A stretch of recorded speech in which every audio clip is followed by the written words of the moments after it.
Hey all, welcome back to the channel. Brendan here, aka Cliff Jumper, and we are doing a late afternoon, early evening slapdash repair on our Sequoia. Now this is actually a follow-up video to one we did a few years ago where we showed you one of the culprits for finding the elusive small evaporative system leak that plagues these and turns into the wonderful VSE track check engine light combo on our Sequoia.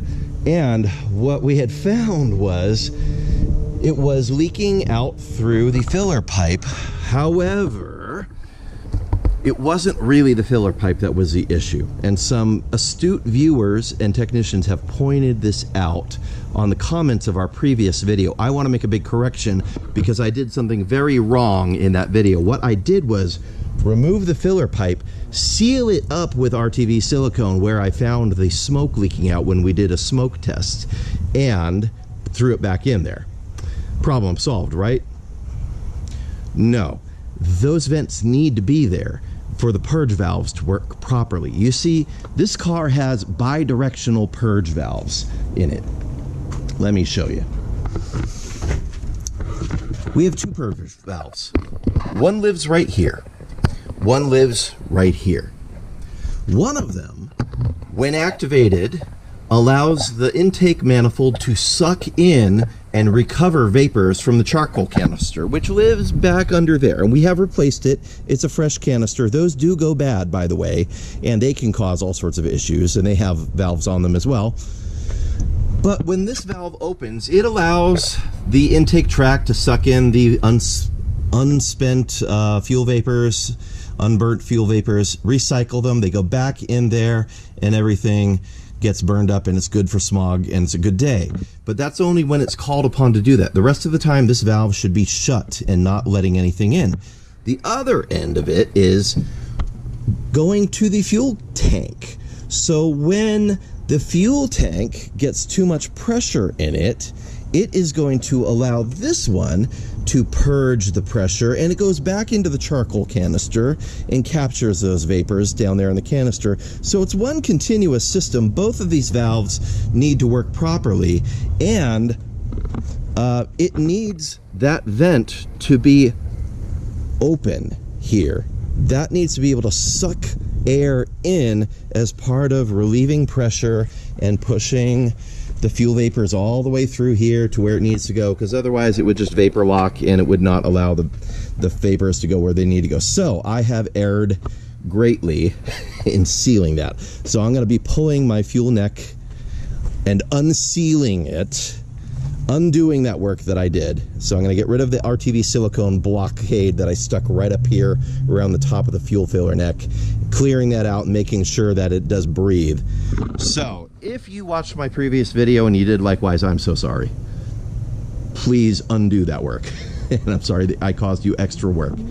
But the real solution is to take a proper factory tool, probably a power probe, and test these purge valves in operation to make sure they're actually working the way they're supposed to.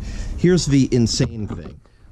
If you use cheap parts, they might test good intermittently, like at a stop. With it off, you might test the resistance and it might be closed. The valve could be closed. It could test good, but it could still be a bad valve, because when it's called upon to work properly, when the ECU actually triggers it, it might not actually work. And I found that to be the case with one of those cheap AutoZone purge valve replacement parts. Do not buy from AutoZone. Just get an OEM Toyota part. This is one of those ones where just suck it up. It's gonna hurt. It's gonna hurt your pocketbook a little bit, but it'll be better in the long run because it'll actually work the way it's supposed to. So no AC Delco, no El Cheapo, whatever. Don't get it on Amazon. Get the actual Toyota part for both of those valves, and life will be a lot happier. So I hope that helped you out. Again, my apologies if you went and sealed your back fuel filler pipe the way I did. Don't do that, or you're just gonna have to undo it like I'm doing right now. So, pro tip of the week: I'm not always right. I am open to correction, and I appreciate when fellow technicians come to me and say, "Yeah, did it wrong, and here's why." So this is definitely a case of that. But wait! I have mentioned this before, but I am a really big fan of these little portable jump packs, especially now that many of them are coming with a built-in air compressor. This one's from Hemingson, and one of the, well, there's a bunch of things that I like about this one. So, first of all, it's inexpensive. It's a fairly reasonable thing. I'm going to drop a link to it on Amazon, of course, where you can find it, and I do believe they're giving you a discount for being one of my viewers, so a bonus. But it's a very compact design. It does have an emergency light on the end of it, which many of them do now. It does have the same kind of approach where it's the main pack. You screw in the hose for your air compressor, and we are low on pressure, so I'm going to go ahead and hit the power button, turn it on. I'm going to switch modes to car mode. Now, interestingly, it does display in different measures, so kilopascals, bar, or PSI. Now, I do want this at 32 PSI, and I hit the button, and look.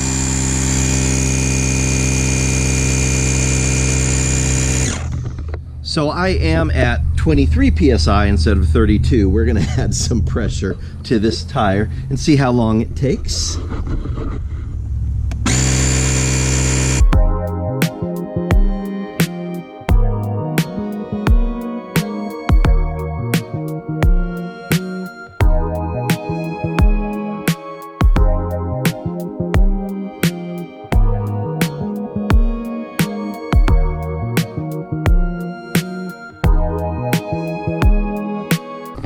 So just about 2 minutes of real time to fill up this big old tire on our Sequoia, so I'm not unhappy with that at all. I have noticed that some other units have trouble with overheating when filling up a big tire like this, and this has not given us that issue, so thumbs up.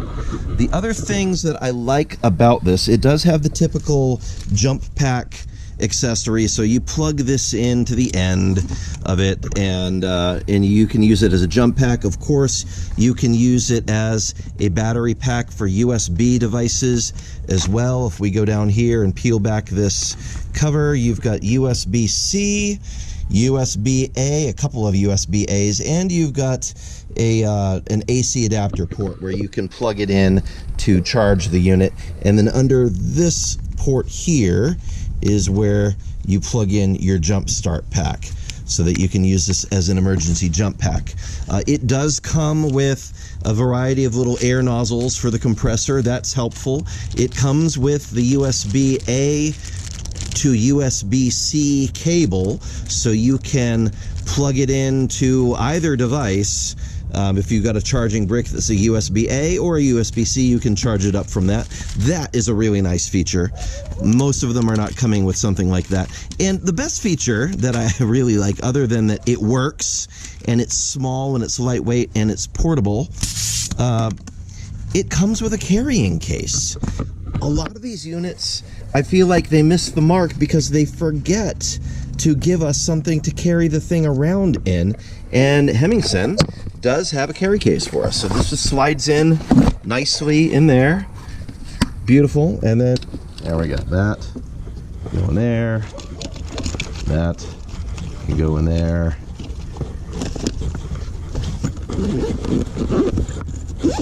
There. Nicely zipped up. Excellent. So that comes in the box here. So this is the HVJ02. I'm giving it my thumbs up. I definitely like that it comes in the carry case. It's a small form factor for a pretty heavy duty air compressor and jump pack. So you're able to use it on our Sequoia, which, you know, it's a big beast of a car. Very happy about that. Link in the description, as always. I only recommend products that I've actually used myself and that I do keep in my vehicles, and that I can recommend from having actually tested it. It's a good thing. It works. I like it. So check it out. God bless. Let me know what project you're working on in the comments, and I'll see you next time. Bye-bye. And on that terrible disappointment, it's time to say goodbye. We'll be back.